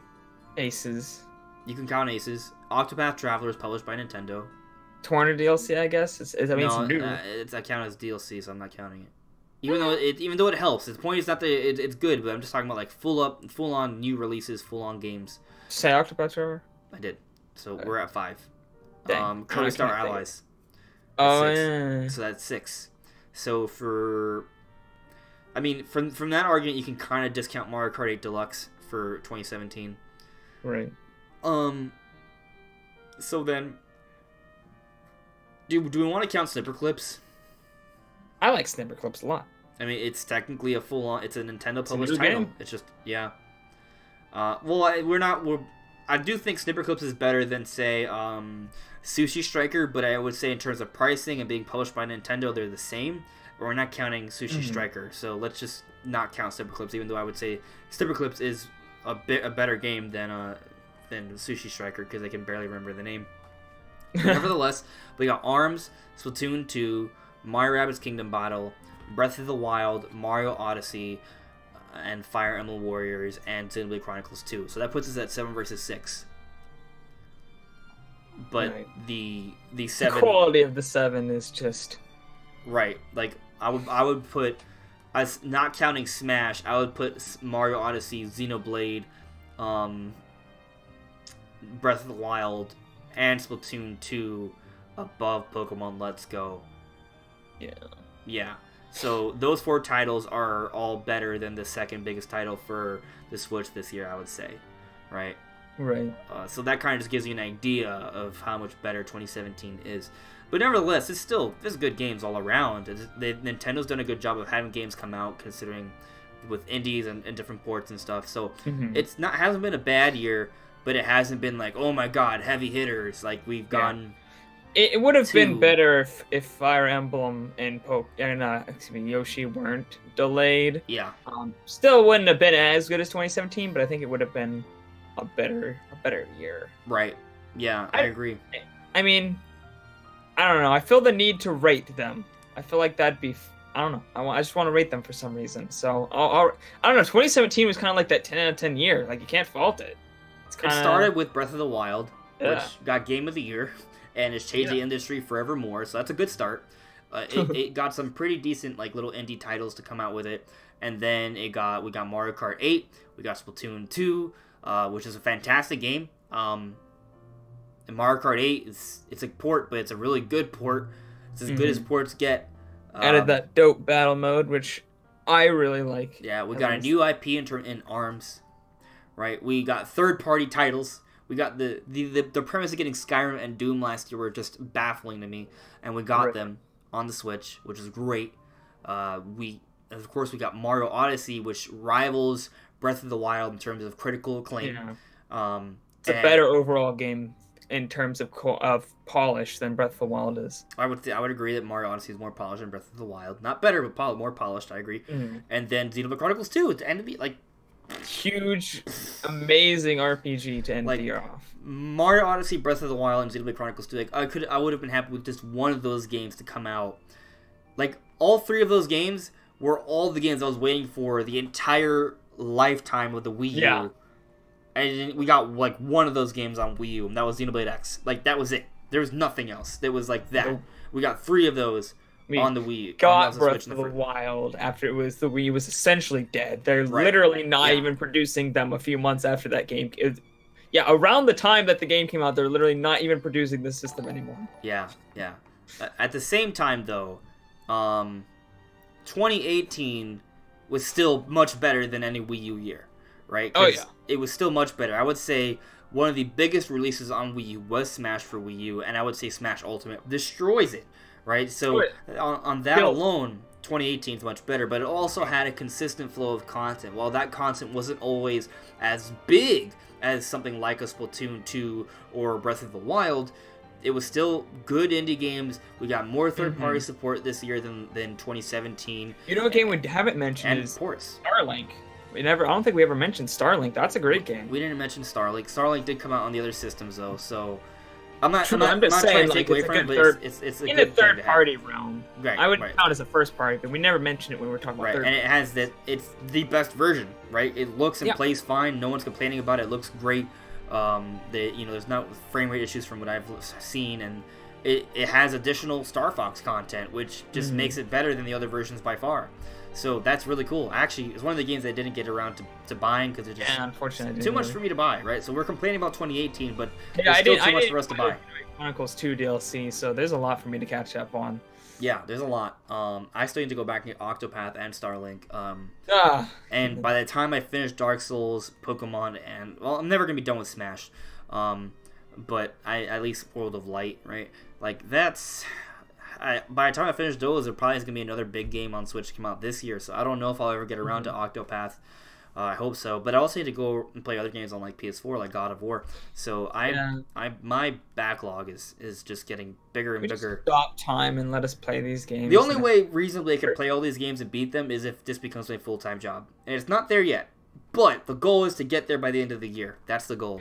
Just gonna turn into a streamer for a couple of weeks, just full time, just like 12 hours. Yeah, exactly. It's been fantastic. It's been great. So, but let's kind of turn the tide of this conversation a little bit. Well, we're gonna do that in a moment. I want to check by the chat because this is kind of like a longer topic, but just so you can kind of keep it in your mind while I go back to the chat. We kind of compared the years a little bit. We like both, but obviously 2017 is bigger. How do you think 2019 is going to compare from what we sort of expect or kind of hope for, right? Like, do you think 2019 will stack up well against 2017, or do you think it will surpass it, or do you think it could even be worse than 2018? Like, where do you think it's going to rank compared to the other 2 years? Right. So I'll let you like kind of ponder this as you read the chat. Yeah, Gotcha. yeah. Let me see. Super Chris asked, Honest, do you have Sonic Mania Plus? No, I did not get Sonic Mania Plus. I just have Sonic Mania. I didn't feel like I needed to buy the game again to get a few little things. That's just not where I'm at with it. But I do love Sonic Mania. I think it's fantastic. I Still haven't gotten to play it yet. Love it. It's great. I wish there was like a share feature so I could like share the game with you. I thought there was a share feature. I think there's an unofficial share feature actually. Pretty sure I think there's an unofficial one. Yeah. That's how it works. Yeah, I have to double check, but there might be actually. So I might be able to share it with you. I remember covering that. Yeah, no, you're right. Vilbeard said Kirby. Yeah, Kirby did come out this year. I didn't buy it though because I felt like it was just too simple and easy for me. Yoshi is superior to Kirby. I played the demo for Kirby though. It just didn't jive with me. It just didn't. 77.3 says Smash beats everything in 2017 except Breath of the Wild and Odyssey. I would put.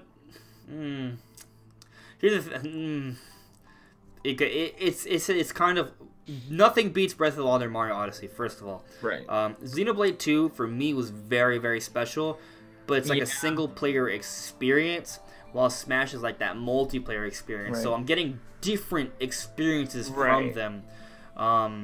For me personally, I'm not huge. I like Smash, but I'm not huge on fighting games. So I'd say even like Splatoon 2 is bigger for me than Not Smash. for me though. I would say I would not put Splatoon over Smash, but I'm not as big of a Splatoon player as you. I did like Splatoon 2 a lot. Don't get me wrong. I 100% the single player. I 100%ed Salmon Run. I have played a couple. I played the multiplayer mode. I should go back to it, but I haven't. Yeah, so I liked it, but I wouldn't put it above Smash. No, and I would say I do agree that Smash is a better, more polished game than Xenoblade 2. So I agree with you. So it being just under Breath of the Wild and Mario Odyssey is a fair placement for it for sure. Like if we were to do like a top 10 Switch games, I would probably place it in number 3. Yeah, I would. Actually, let's just do that for fun. Let's rank them. Breath of the Wild is number 1. You agree, right? Right. Mario Odyssey is number 2. Do you agree? Yeah. Okay. Smash Ultimate is number 3. Do you agree? It depends, like, quality-wise, yeah. In terms of how much I actually enjoy playing them, I'm not sure. Okay, well, let's just if we were gonna make a top 10, if we were to make a top 10 video for people just to say what are the top 10 best games on Switch, Smash Ultimate number 3. Sure. Like overall, for most people, yeah. Smash. Okay, number 3. All right. So what's number 4? Probably Mario Kart 8. 2. Oh, I agree. Mario Kart 8 Deluxe. I agree. Yeah. How about Splatoon 2? Yeah, I was gonna. It was between those two, so I'd definitely say Splatoon 2 is probably after that. Okay. In terms of what people are gonna want to buy, like what the most amount of people are gonna want to buy. I want to play Xenoblade in 5th, but there's also I mean, there's a lot of good third-party games too, and there's Celeste. Jeez, this will be a tough list. Celeste definitely needs to be on there. Octopath deserves to be on there, like maybe 9 or 10. Octopath probably over.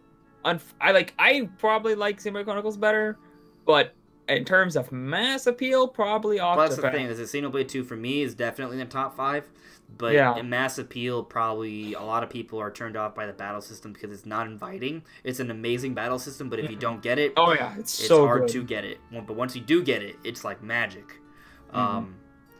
So, yeah. So, all right. So, what are we putting in 5th?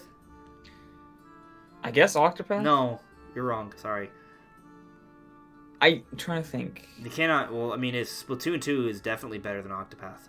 Oh, did we not put Splatoon 2 on? Well, Mario Kart was 4. Oh, okay. Yeah, there's Splatoon 2 then. Okay. But there's a lot of good ports, right? There's Doom. You got Skyrim. There's Warframe, right? They're good, but I don't know if they're Bayonetta 1, 2, Donkey Kong. Tier. And obviously, ports aren't necessarily, they can't be on the list because Mario Kart's 4th, right? So they can, yeah. Yeah, Celeste is also. I think Octopath and Celeste deserve to be there, but I think they're like 9 and 10 for me. Okay. They're for me. If you disagree, we can argue about it, but I'll punch you in the face. I definitely think they should be on the list. I'm just not sure where. But how do we bridge them? I like Dark Souls Remastered. I kind of feel like that game deserves to be somewhere on the list. It's really good. Okay. I would put it at 8.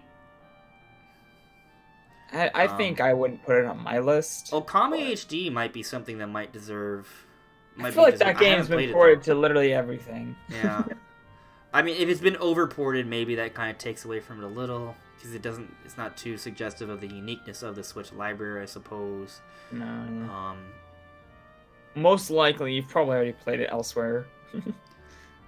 I just feel like Dark Souls Remastered is one of the best ports on the Switch, right? What is Doom? Doom's also comparison. Doom might be. Do you think Doom is fair or no? Or is it just not that good of a version, so it doesn't really deserve to be there?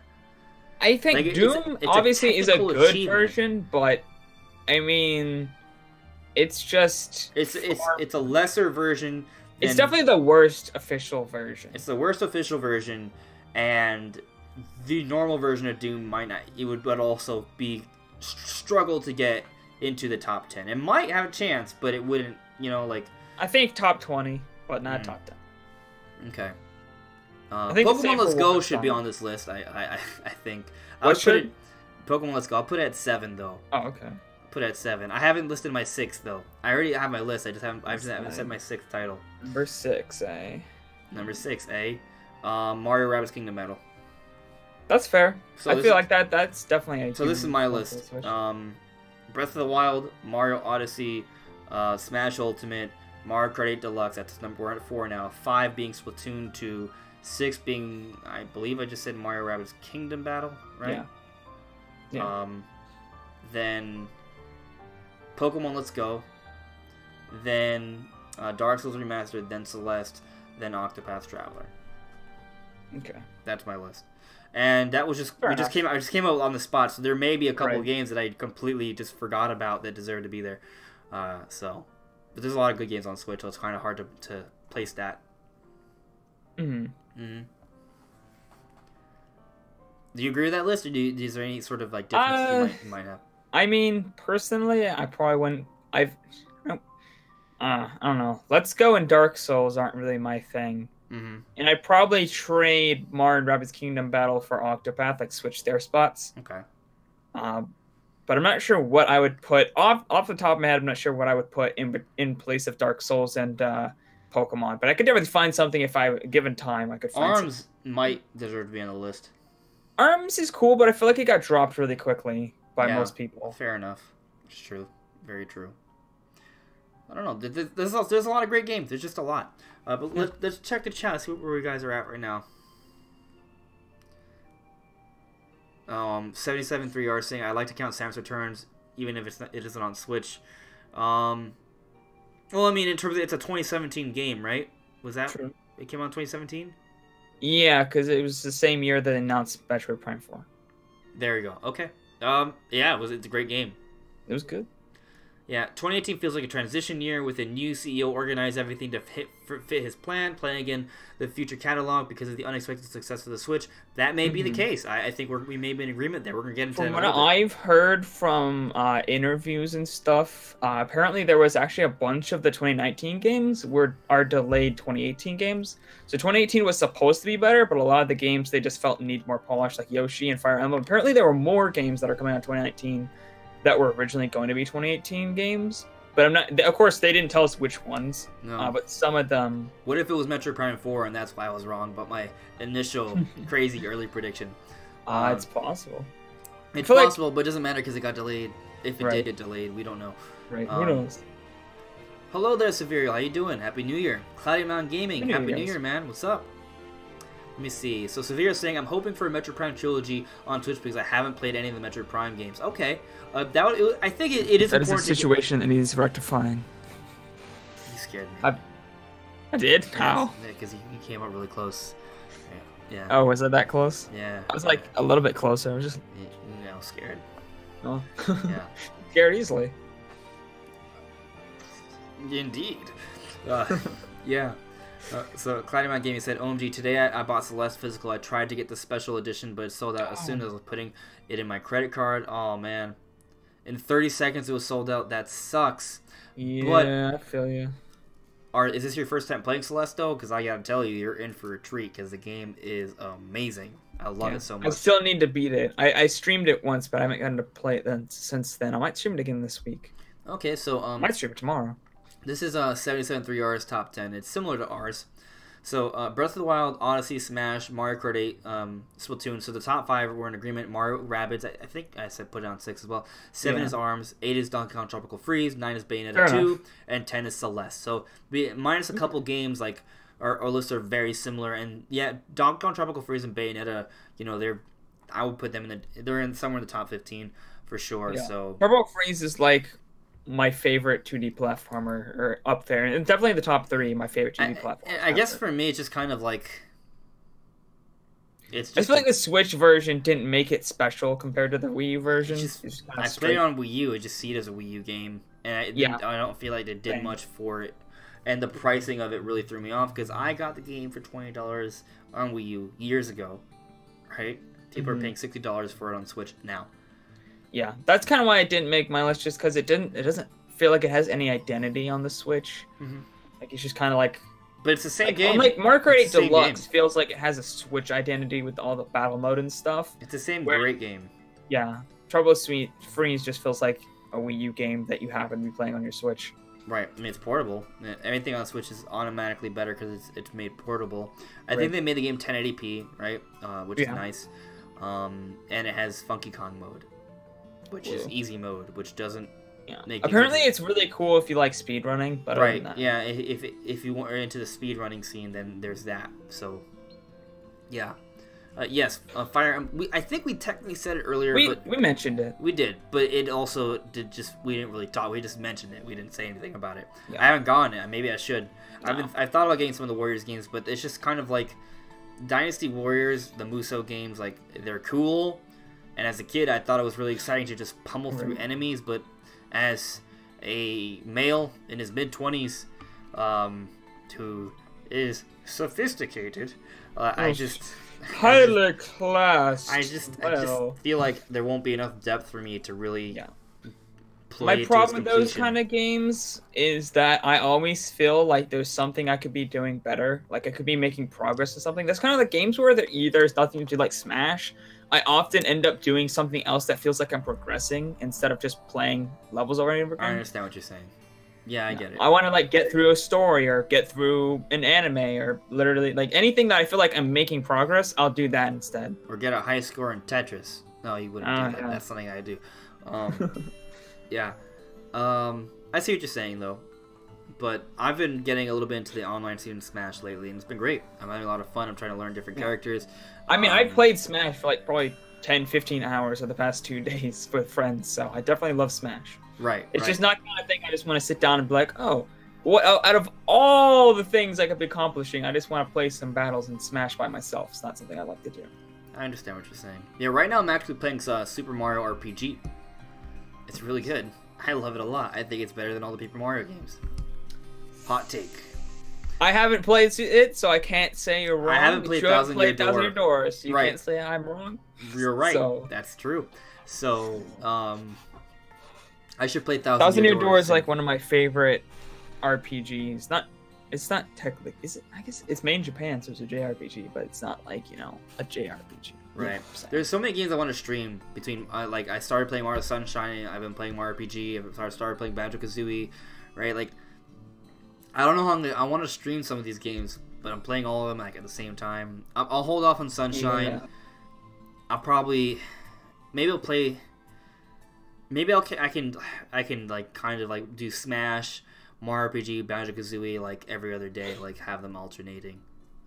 Gotcha. Maybe. Yeah. I think I'll definitely play Celeste on stream tomorrow because I want to play that game. Oh man, you'll be frustrated. It's so hard, but I love it. Yeah. Yeah. Oh yeah, I got to the end of the level with the hotel, and that end sequence. I got stuck so much. God, you mean with a giant face? I died so many times. Monster yeah, thing? Yeah, I died so many times in that one. Yeah, that's tough. Indeed, it is. It is. Oh God! But when you beat it, though, you're gonna. Locally, be so though, happy. just to go on a very short tangent. This entire conversation is a tangent, just so you know. Celeste, I never really felt frustrated at all. I feel like it's a game where you feel like it's hard, but it's accomplishable. Because the game, it's all short screens, and then you get a checkpoint. Mm-hmm. So you don't feel like there's too much you have to go through. Like, I hate replaying things. If I die and I have to replay like a whole level, I just kind of like, after a few tries, I just get done. I'm just like, no, I'm done. I just don't want to play this again. Like, but this is such short, conquerable segments. You feel like, oh, I can get this done, and then I don't ever have to do it again, and it's not short. Or it's not long, so it's accomplishable, and I like that dead eye contact while you're eating chips. It's kind of like weird. Anyways, just like staring into my soul while you're eating these chips. Anyways, and it's so peaceful. Like the art style is so nice, and like the coloring of it is so like mellow, and then you got like the super good music. You just can't feel frustrated at that game. You don't get like raging. You might feel like a little frustrated, but you don't get like angry at the game. You don't want to give up. You know, you're not like, fuck this game, throw the controller or anything like that. Right. Yeah, no, yeah, that's what it is. It's very smartly designed, it's true. I kind of like how they do it. And you might not like Dark Souls Remastered for that. Yeah. That's kind of why I haven't gone into those games, because I feel like I just get really, really mad. Yeah, I think maybe you're just kind of like, you just like easy games. I should get you. I don't know.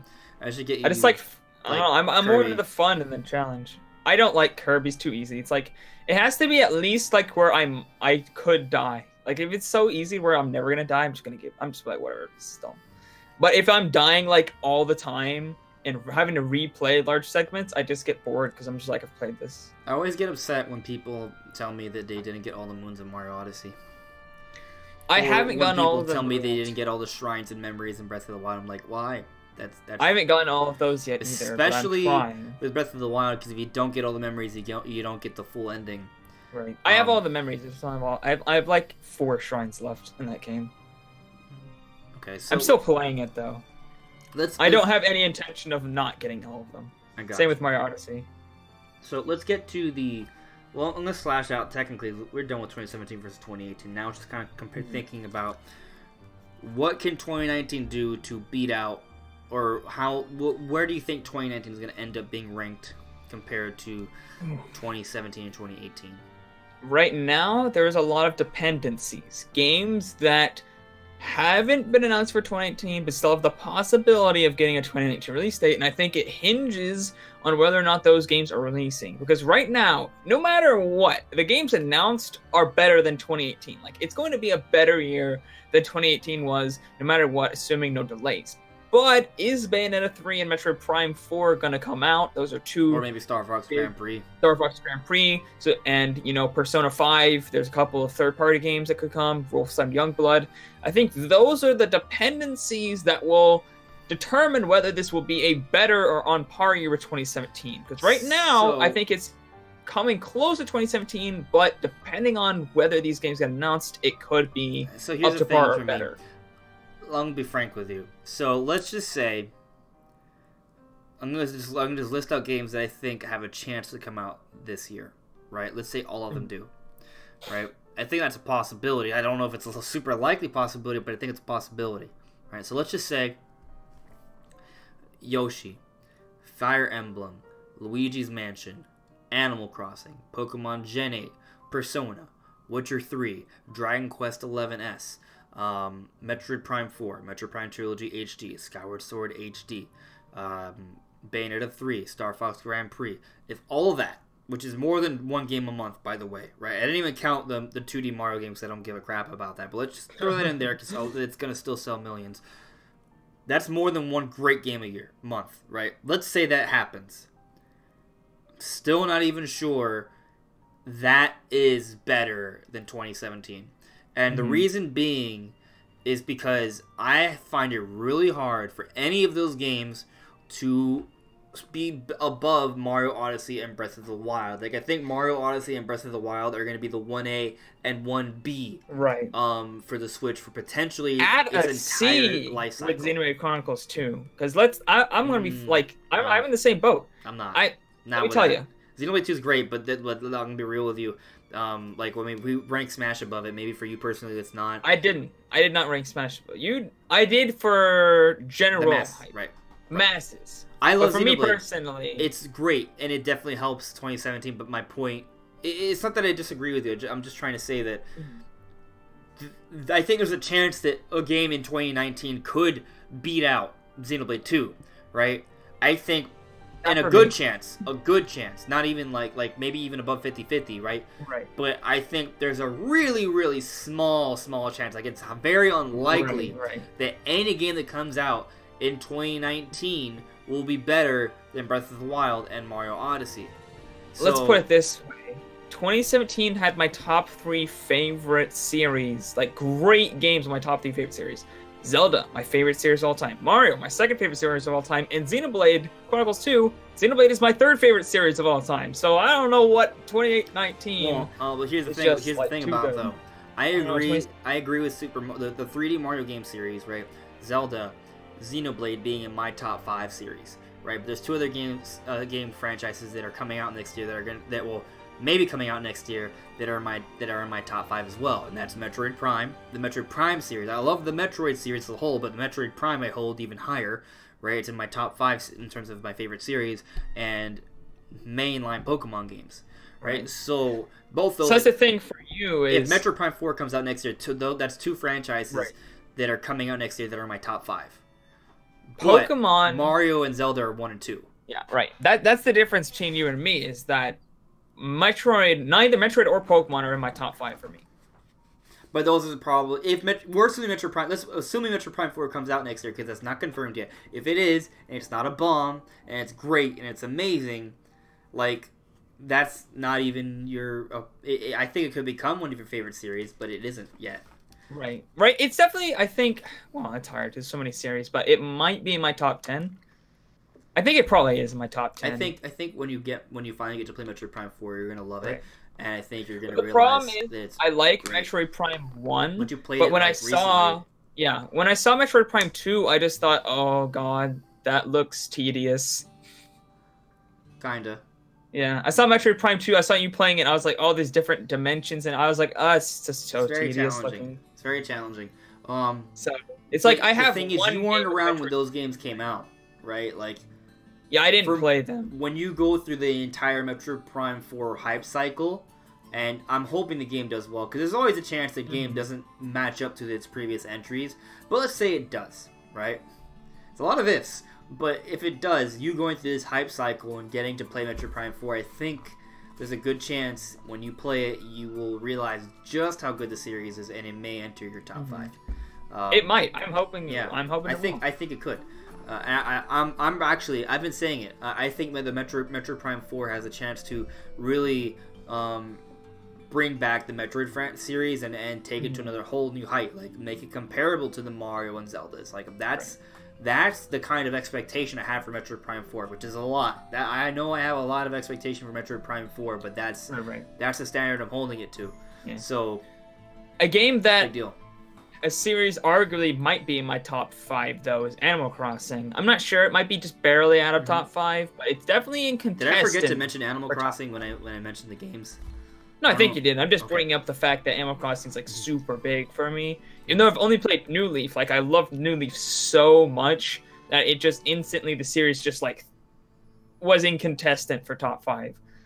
So that's a game, depending on how good that is, that might beat out Xenoblade Chronicles 2, I guess. But I mean, as I said, Xenoblade's top 3. It's number 3, so it's like it had to be really good. But the thing is, Xenoblade Chronicles 2 did have flaws. It did feel like it was kind of rushed in terms of optimization for the Switch. So it wasn't like the original Xenoblade, which like no way in hell anything's gonna beat that next year. Yeah. Just want to take just quickly look at the chat for a moment before we get back into this. Super Chris says the one game he's waiting for is Crash Team Racing Nitro Fuel. That's another example of a good third-party game that's coming to the Switch. And so for 2019, the Switch is going to get a lot more third parties, which is going to definitely strengthen the argument for it. Right. And just to answer Severo's question, yes, it's okay if you don't have the Koroks. Neither do I. I don't even have clothes. I think I might have like 300. It's just there's so many Koroks. It's not designed for you to get them all. No. It's very challenging. But you're okay, don't worry. And then he says he thinks it's going to be 2017, then 2019, then 2018. You know, like, or 2019 over 2017, then 2018. Regardless, 2018 last, but I guess what you're saying is 2017, 2019. We're not sure yet, obviously, because 2019, we're on the first day. The thing is, 2019 has to... in my opinion, it has to have Metroid Prime 4 come out for it to have a chance against 2017. Maybe. It has to. I would be inclined to agree. Isaiah said, I want a new F-Zero. I do as well. But I'm not going to set myself up to cry miserably for years. No. So I'm going to not expect it for this year. But I have hope that someday, I don't know when, we're going to see F-Zero.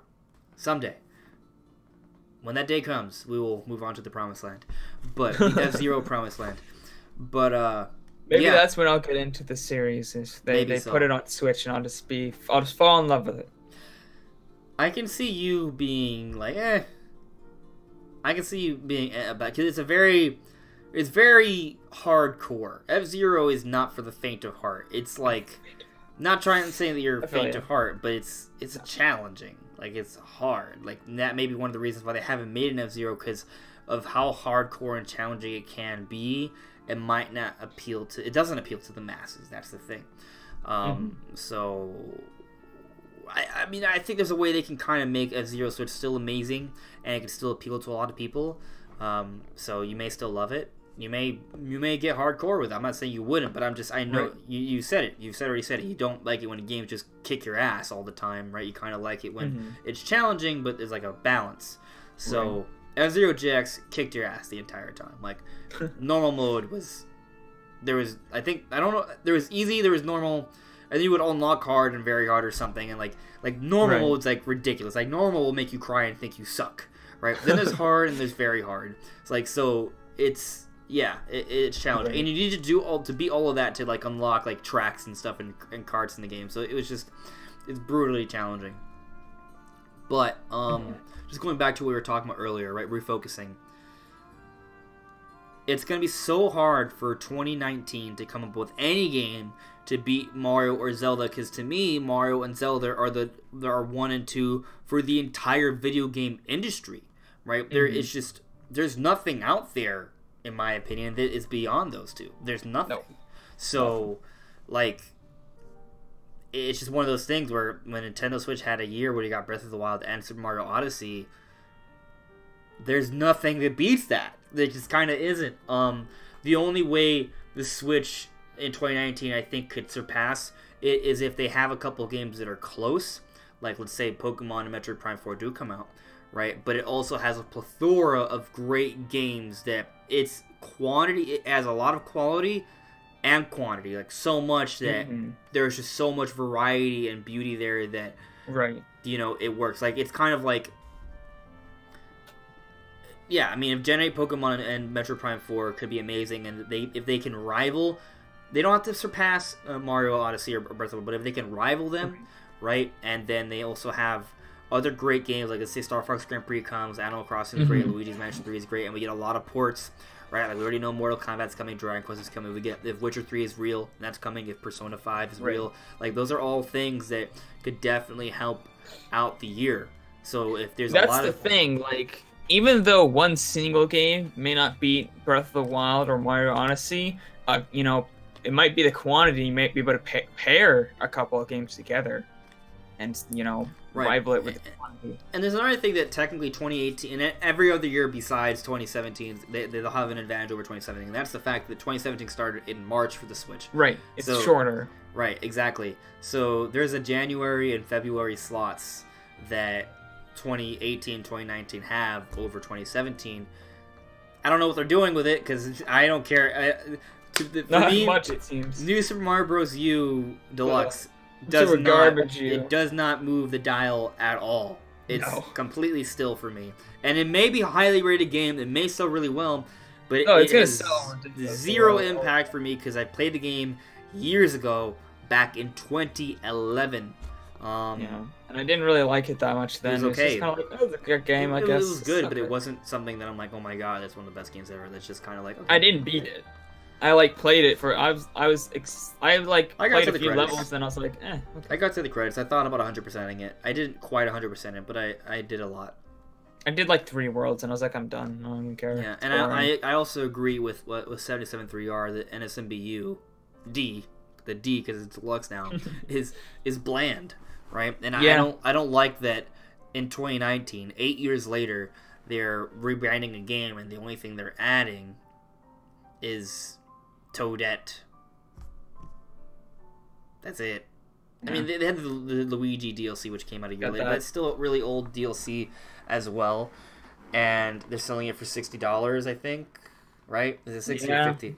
And it's not even better graphics because it was 1080p on Wii U. So, you know, it's just pretty much the same. It has the advantage of being portable, I guess. So there's that. Yay. It's just it doesn't move the dial. It's not a bad thing. It's just kind of like doesn't make a difference for me personally. But in terms of sales, yeah, it's a big deal, right? Sales wise, I think 2019 will be the biggest year for Nintendo. Don't get me wrong. Like, what I'm talking about for me as a big gamer Nintendo fan, how is it gonna go down? And I think 2019 is gonna go down in history in terms of like that. But in terms of sales, oh man. Oh, 2019 is it. 2019 is going to be the biggest Switch year yet. I'll place money on it. A lot of money on it. And on that note, right, while we were saying that 2018 is not nearly as good as 2017, even though there were definitely some good parts, like, the Switch has, in 2018, it's gone to a point where it's mainstream. Where I saw a whole bunch of people in the airport when I was flying back and from. I can't speak English, not like I can ever, but on my holiday trip, I saw a lot of Switches in the airport and also at home. A lot of friends that aren't necessarily big Nintendo fans had a lot of Switches. Everyone wanted to play Smash. Like, you know, a lot of friends asking about the Switch and different stuff like that. Like, the Switch is reaching like that mainstream level. Like, people who don't play games are knowing what the Switch is now. In Japan, the Switch has outsold the PS4. Minus the Pro. It's so close. There's like less than 1 million before it outbeats the Pro and the PlayStation, but the original PlayStation and PlayStation Slim, it's beating that. Right, and the Switch is already in the 20 million mark over worldwide. It's already past that point. It's beyond the original Xbox in terms of lifetime sales. It's doing very well. Very, very well. And this third year, I think, at least with Nintendo's most successful consoles in the 21st century, the third year is the explosion year. This is the year where they take it to a whole other level in terms of sales. And with Animal Crossing, Fire Emblem, and Pokemon all coming out this year, all 3 of those franchises selling, I believe, beyond the 10 million mark on the 3DS, like, that's incredible. And I think this third year is a good time to release a price drop, maybe a $50 price drop. Maybe they do have a Switch Lite or a Pro or something like that as well. There's always something along those lines, some sort of revision. Like, there's a lot there, especially now we have the Smash momentum going in with Smash DLC, and like, this is gonna be a big, big year. And if Metroid Prime 4 somehow comes out this year and it has a big online multiplayer segment and somehow catches fire along the levels of a Splatoon sort of thing in terms of multiplayer shooting, this will be the best. It could be the best single year in like a console history if that happens. I don't know if that's gonna happen because Metroid might not even have multiplayer in it, and even if it does, it doesn't mean it'll be good. So there's a lot of ifs there, right? But let's just say Metroid somehow becomes like that 4th really big super mainstream game, even though it likely won't. I'm not putting money on that. But and when I say mainstream, I mean like a 10 million plus seller, right? Like, I'm not saying Metroid won't be successful, like, but I mean like it has to be, you know, like it would have to be big, like really big for that to happen. But at least with Fire Emblem, Animal Crossing, and Pokemon, like this, it's gonna be an incredible year. It's gonna be strong. Yeah, is there anything I've kind of just been ranting? Is there anything else you want to add? Yeah, I don't know. The thing is, there's all this Switch revision rumors, but it kind of feels like this is almost the best year for Switch revision since third party is getting such a boost, and third party is probably the thing that will benefit the most from a Switch Pro or 4K dock. Kind of feels like that could happen, and then you got all the money from that, because I feel like the demand for a pro system is so much higher for the Switch than it is for any of the other consoles, because the other consoles are already powerful. They weren't 4K, but nobody was really over here like, how dare my PS4 not have 4K? Like, nobody was doing that. But a lot of people are like, oh, you know, Switch, Doom, kind of blurry, Wolfenstein, there's these games, Right. I want a 4K dock, especially if we're going to get games like Witcher 3, Resident Evil 2 Remake, like if the games like that come, a 4K dock would be a good way to do that. And I think if Metroid Prime 4 is coming out this year, which is traditionally, the Metroid Prime series has always been like a showcase graphically for Nintendo, if the 4K dock ever is going to happen, having it come out with Metroid Prime 4 would be a great idea, right? Yeah. So, especially, I'm going to go back to it, like, we've heard rumors about there maybe being online multiplayer in Metroid. If that happened, if online multiplayer was a thing, and you've heard me talk about it, Brandon, but like, if they do come up with a 4K dock, it'd be a great time to sort of put in a little Ethernet port on there, right? Like, which it's all about creating, you know, stable internet connections for online multiplayer. That'd be great. Right. And actually, you know, with all the complaints about Smash's Online coming out with a 4K dock that comes with that built-in Ethernet connection, like that is another, you know, that's another thing. Like, they could do that, you know. Right. So, I think there's room for it. I want it. Is it gonna happen? I don't know. I want it to happen. I think there's definitely a market for it. I feel like there's a market for it. I feel like there's money to be made, and I feel like now is kind of the best time. Right. Yeah. So, do you think 2019 is going to go down as a better year than 2017? This is the last. I'm gonna get. This is me ending the discussion, by the way, Brandon. You know what? I'm gonna say maybe not in terms of individual game quality, but an overall quantity. Because I think there's a bunch of really good games are coming out. Maybe not, you know, you're not gonna get that one game that's gonna beat Breath of the Wild, but I think the quantity is going to beat out 2017. Yeah, I'm gonna say it right now. It's gonna happen. I'll say it. Because I do think Metroid Prime 4 will come out, and I think third party's gonna really ramp up. We're gonna be getting Animal Crossing, Fire Emblem, all that. So yeah, I think quality's gonna win. Yeah. All aboard the hype train. 2019 is going to be an incredible year. It's going to be really, really good. And I think 2019 will end up providing a more enjoyable year than 2017 as a whole.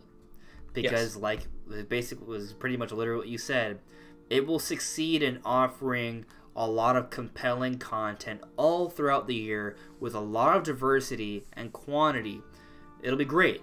Now, will it have any game that measures up to the greatness of Breath of the Wild and Super Mario Odyssey?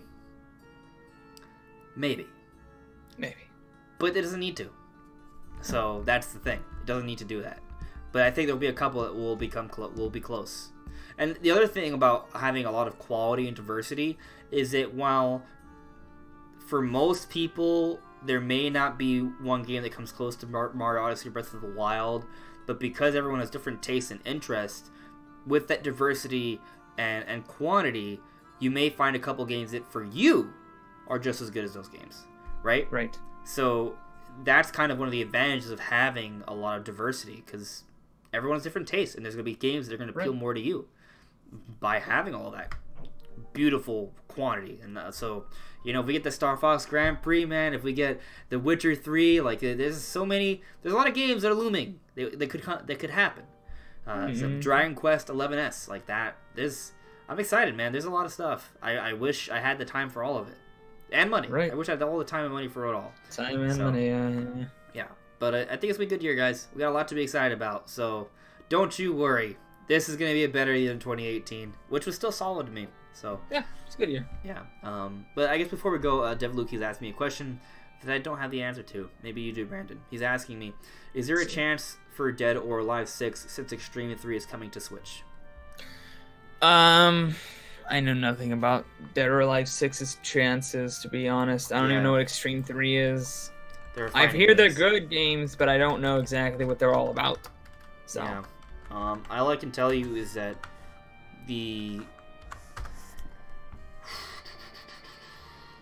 I don't know if it hasn't been announced yet for the Switch. I don't think it's gonna come out. It's definitely not coming out day and date. Maybe a port come out at some point. Maybe. Or maybe that's just like with Extreme 3. I don't know, but real quick while you're doing that, Science Joe, I don't think Splatoon 3 would be coming out next year, as there's no reason for them to come up with a new Splatoon, unless they're doing something just like so crazy, mind-blowing with Splatoon, that it's different enough to where Splatoon 2 is like, it's a different enough experience.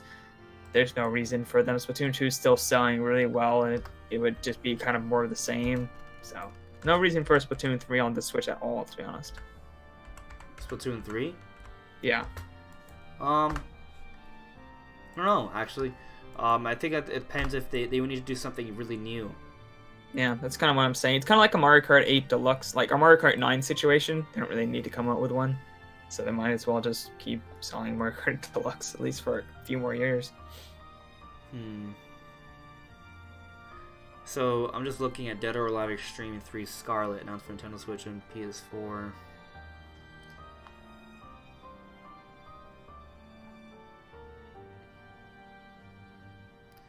I don't know, man. I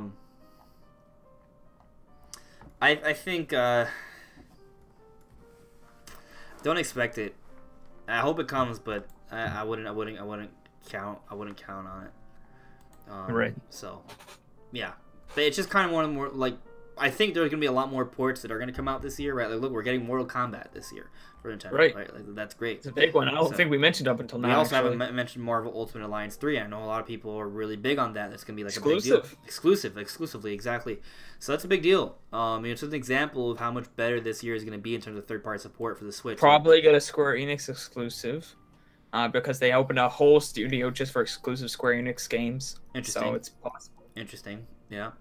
Yeah, so there's a lot of games that are going to... I think 2022 is going to hands down be the best year for third parties on the Nintendo Switch. So, yeah.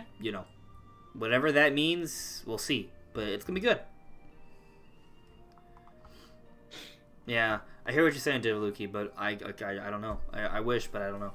So, yeah, let's call it a night, guys. Can't wait to get started with the year and hang out with you guys and make a whole bunch of really cool videos and play Nintendo. So, yeah. Have a great night, everyone, or day, whenever you watch this. Take care. Bye. Bye, guys.